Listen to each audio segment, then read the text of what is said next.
Salut Swazig. Eh ben salut Franck, écoute, alors voilà, je vais te présenter mon avocatier que j'ai depuis quand même pas mal d'années, qui me donne tous les ans des avocats, de plus en plus, assez beaux du reste de grosseur, puisqu'il faut entre 230 et 250 grammes. Malheureusement, j'en ai perdu beaucoup au mois de novembre à la tempête. Sinon, je pense que cette année... Donc vous avez eu des ventes 200 km/h, c'est ça? Oui, oh oui, oui, tout à fait. Et donc, pour résumer, là, ici, on est à Plouidère, tu es à environ à quelques kilomètres de la mer, c'est même pas 3 kilomètres. Il y a quoi? Il y a 5 minutes de la mer. 5 minutes de la mer. Oui. Donc, vous avez des vents salins, vous avez quand même pas mal de vent. Oui, oui. C'est pas une région qui est très ensoleillée, vous avez entre 1500 et 1800 heures de soleil par an. Enfin, c'est les côtes de la Manche. Hein, oui, tout à fait. Bon, je crois quand même, on est dans une période où il va faire de plus en plus chaud. Bon, peut-être que... Mais c'est quand même une région qui est plus ou moins nuageuse. Vous avez des pluies en été, vous avez... Oui, on a un peu de tout, mais par contre, il ne gèle pas beaucoup. D'accord, ouais. Donc ça, c'est un gros avantage. Si c'est des gelées maximum moins 3, quoi. Oh oui, c'est le maxi, oui. Donc on est en zone 9, en zone USD. Oui, on est en zone 9, oui, tout à fait. Et alors, j'étais venu filmer cet avocat il y a presque 10 ans maintenant, quand on s'est rencontrés, si tu te souviens. Oui. Et donc, entre-temps, il a beaucoup grandi. Il faisait 6 mètres à l'époque. Maintenant, il doit faire presque 8-10 mètres, hein, facile. Oui, 8 à 10 mètres, oui. Oui. Et donc, c'est un avocatier que tu as semé il avait 13 ans il y a 10 ans, donc il doit avoir 23 ans maintenant. Il doit avoir ça, oui, à peu près. Oui. Donc il a 23 ans. Il a 23 ans. Et donc un avocatier qui donne des avocats. Et donc voilà. Au calibre et à la tête, à mon avis, ça devait être la variété As qu'on trouve dans le commerce un petit peu partout. Il y a de grandes chances. Bio quand même. Bio. Et donc, je me souviens déjà à l'époque que tu nous avais dit, ne les mettez surtout pas dans l'eau, il faut les mettre directement en pleine terre. Il faut toujours faire pareil. Et alors, ce qui est étonnant, là, c'est que s'il n'y avait pas eu la tempête, il t'en aurait donné 20 kilos. Ah oui. Alors qu'il est tout seul. Il est tout seul. Et alors qu'on dit que la pollinisation des avocatiers, normalement, elle est assez particulière parce que ça fait des fleurs dont les parties mâles... Toutes petites, et dont les parties mâles sont fécondes le matin et les parties femelles l'après-midi. Et donc, il y a différents groupes, il faut les mettre ensemble pour qu'ils arrivent à se féconder les uns les autres. Et visiblement... en fonction des températures, des régions, s'il fait plus ou moins chaud, et ben, ils peuvent devenir plus ou moins auto-fertiles. Et là, on en a la preuve chez toi. C'est absolument vrai. Et du reste, mais alors par contre, au fur et à mesure des années, je les ai plus tard qu'au départ que je les ai eus. Parce que les premiers avocats que j'ai cueillis, c'était au mois de juillet. Or que là, à l'époque où on est, j'en ai encore. D'accord, tu veux dire les derniers arrivaient en juillet? Et alors que là, on est au mois de novembre, on est mi-novembre. Exactement. Et t'en as encore, quoi. Oui, et ça veut dire que la température change énormément quand même, l'atmosphère et tout change. Et donc, t'en récoltes à peu près de quelle période à quelle période? Disons que je récupère, cette année, j'en ai commencé à récupérer à peu près depuis le mois d'août. Donc de août à novembre. De août à novembre. Et il y en a encore dedans. Et il y en a encore dedans. Bon, là, il commence à faire un peu tard pour qu'on arrive à les filmer. Je ne vais pas arriver... Enfin, à moins que tu aies une lampe torche. Il faut les trouver. Je me suis acheté du reste une grande pour les cueillir. Une perche pour aller les cueillir, parce que ça doit devenir athlétique, là. Télescopique pour pouvoir, parce que je ne peux pas autrement. Mais ça marche très bien qu'avec ça. C'est génial. Et là, qu'on compare par rapport à les bananiers, donc ça, c'est le bananier Hélène Hybride, c'est ça? C'est ça, c'est celui que tu avais acheté à la maison du bananier, non? Oui, c'est ça. Tous les ans. Alors là, le bananier Hélène Hybride, il monte à peu près à 4,50 m de haut, facile. Oui, facile. Et donc, tu as tous les ans des bananes. Des bananes. Alors, elles ne sont pas aussi grandes que celles qu'on achète dans le commerce. C'est des petites. Mais c'est des moyennes, mais qui donnent beaucoup, parce que j'ai bien à peu près sur chaque... pied de bananier, j'ai un ou deux régimes. Un ou deux régimes. Qui compte à peu près combien de bananes? Oh, 6 à 7. 6 à 7 bananes, à peu près. Oui, à peu près. Est-ce qu'il y a des graines dedans? Non. Non? Non, pas du tout. Elles sont stériles, donc comme... vu que normalement c'est parthénocarpique, mais ils ne le sont pas tous. Non.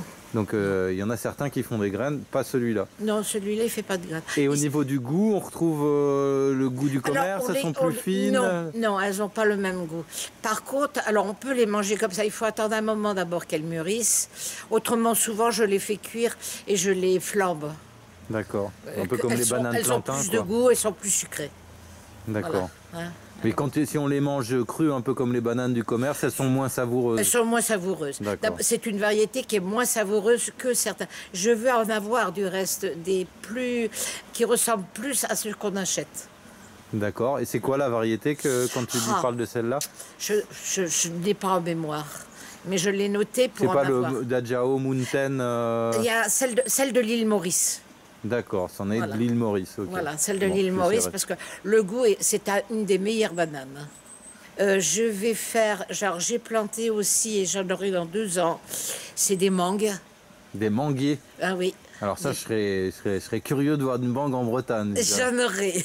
T'es sûr? Enfin, il y en a déjà qui l'ont fait. Il y en a qui l'ont déjà fait. Et il y en a dans les Côtes d'Armor, paraît-il.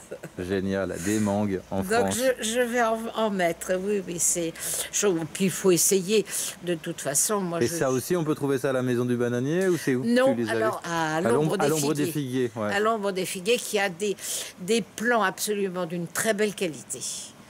Je vais aller le voir du reste au printemps parce que il a des choses très très intéressantes. Ah, il a une belle collection, c'est clair, de toutes sortes de fruitiers rares. Ouais. Voilà, exact. De souvenirs, je me souviens que tu avais du gingembre au pied de... Il est de là-bas. J'en ai encore. Tu nous montres? Oui, tout à fait. Tiens, moi, voilà, tous ces petits-là. Tout ça, c'est du gingembre. Là, c'est du gingembre. Hein? Et donc, c'est le gingembre commun qu'on va trouver dans et que tu as comme ça en pleine terre. Oui, tout à fait. Et donc, en hiver, tu viens, quand le feuillage a commencé à retomber, tu viens récupérer les rhizomes, c'est ça? Et puis, il faut même les prendre de bonne heure, parce que plus ils sont frais, moins ils sont filandreux. Donc, il faut les prendre de bonne heure et renouveler. Et ça se renouvelle au fur et à mesure. Tu veux dire que tu récoltes pas tout, en fait? Non, du tout. Quand j'en ai besoin. Mais j'en ai un morceau que je vais te montrer, que j'ai enlevé il n'y a pas très longtemps, qui est formidable. Et donc là, ton gingembre, il fait, on doit être à 1m70, 1m80 facile. Ouais. Oui, à peu près. Moi, je fais 1m90 et ça m'arrive presque à la tête. Oui. Et là, tu l'as associé avec d'autres, avec des fleurs, des plantes d'ornement. Oui, tout à fait. C'est un pavot de Californie. Et ça, c'est des édichyums. Toi, ça, c'est des édichyums. D'accord. Et là, planter serré, ça te pose pas trop de problème pour récolter les rhizomes? Non, tu vas comment Et puis, je vais couper et puis je prends. Hein, c'est pas un problème. Ouais. Je suis obligée d'en donner. Montre-nous tes agrumes. Donc là, tu en as en extérieur, mais tu en as aussi sous serre en intérieur. C'est le premier que j'ai commencé. Je ne savais pas. Ça, c'est le citronnier meilleur. Tu vois ça là. C'est le citronnier des 4 saisons. Voilà, et j'en ai toute l'année. Tout le temps. Ah, j'en ai toute l'année. Et puis ils sont très très beaux. Hein. Là, c'est, tu vois, au fur et à mesure que je les cueille, il y en a des plus gros. J'en ai des aussi gros que ça. Et là, on voit à la fois les fruits et les fleurs même temps, alors qu'on est le 20 novembre. Ouais. Et ici, en intérieur, dans la serre, t'as pas de problème avec les psylles, avec les cochenilles? Je n'ai aucune maladie. Mais par contre, tu laisses la porte ouverte tout le temps? Bah, tout le temps. Tout le temps. Parce que ça, souvent, on a des problèmes des cochenilles sur les agrumes, parce que les prédateurs des cochenilles ne peuvent pas revenir. Exactement, c'est dans le froid. Du reste, le mieux pour quand ils voient, il y a des traces noires sur les feuilles, eh ben, faut mettre de l'eau très froide. Et ça enlève tout de suite la maladie. Juste, on le pulvérise de l'eau très froide. Ah oui, même carrément le robinet d'eau froide. Hein. Je prends le jet d'eau et je... Mais depuis quelques années, je n'en ai plus. Et là, il est en pleine terre. Il est en pleine terre. Oui. Oui. Et on en voit un petit, là, hop, qui est mûr. Et donc, il y en a des... Ça par contre, on ne le mange plus, celui-là. Parce qu'il est trop... D'abord, il est petit, puis l'inconvénient, c'est que là, il y a beaucoup de blancheur à l'intérieur, la peau, et ça devient amer. Alors, je les cueille comme ça, on les mange comme ça, puis on les laisse à la maison pour qu'ils jaunissent. D'accord, voilà. Okay. Ils deviennent jaunes de toute façon, hein. Mais si tu veux dire que si tu les laisses jaunir sur l'arbre, ils ont tendance à devenir amers ou... Non, mais il faut les prendre au bon moment. Mais c'est ça, là c'est plus le moment. Là c'est plus le moment. C'est plus la période. Tous ceux qui sont jaunes, qui sont restés, je ne les prends plus. Hein. Voilà. Et là, à ce stade-là, on peut les manger comme des citrons verts. Ah, c'est la même chose. Et les râper, prendre le zeste pour les... L'autre jour, du reste, je l'ai laissé quelques jours à la maison. Je l'ai coupé en morceaux et je l'ai mis dans une compote de pommes. C'est excellent. Mais j'ai mis la peau et la chair dedans. Hein. Et c'est une variété, le meilleur, là, c'est une variété qui a beaucoup de pépins dedans? Oh, très peu. Très peu, hein. Très peu. Il y en a très peu. S'il y a 2, 3, 4, c'est le maximum. Mais c'est pas gênant. Mais j'en ai toute l'année l'avantage. C'est pour ça que j'en donne beaucoup. Hein. Tous ceux qui viennent me voir, ils repartent avec des citrons. C'est plus sympa. Bon, ben merci pour tout, Swazik. Merci de nous avoir partagé un petit peu tes petites merveilles. C'est gentil. Continue de faire des tests parce que voilà, il y a 50 ans, il y a un type qui a acheté un noyau d'olive sur le Larzac et ça fait l'olivier Mouflal qui résiste à des gelées de -20.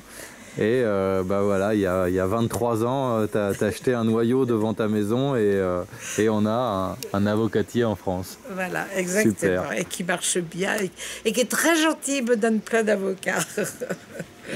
Merci beaucoup. Merci.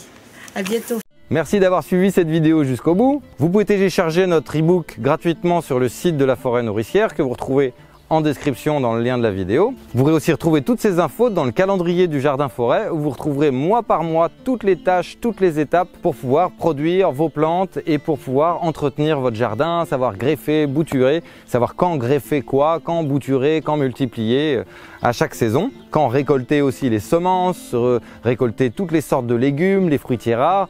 Vous pouvez retrouver aussi beaucoup d'astuces dans notre guide des semis qui a été plastifié, qui est justement fait pour pouvoir être dans la pépinière, le prendre avec les mains mouillées et pouvoir savoir quand est-ce qu'il faut semer les haricots, les pois, les fèves, les carottes et réussir tous vos semis et surtout comprendre quand vous ratez vos semis. J'ai recensé un petit peu toutes les variétés les plus résistantes aux maladies, comment avoir les meilleures pollinisations pour que ça produise le plus de fruits possible, comment voilà, tailler, bouturer, multiplier, ça vous avez ça dans le livre Multiplication des ressources végétales. Et bien sûr, vous pourrez trouver toutes ces informations dans notre formation en ligne, 1 an dans un jardin forêt, et dans la formation aussi Créer son jardin forêt productif.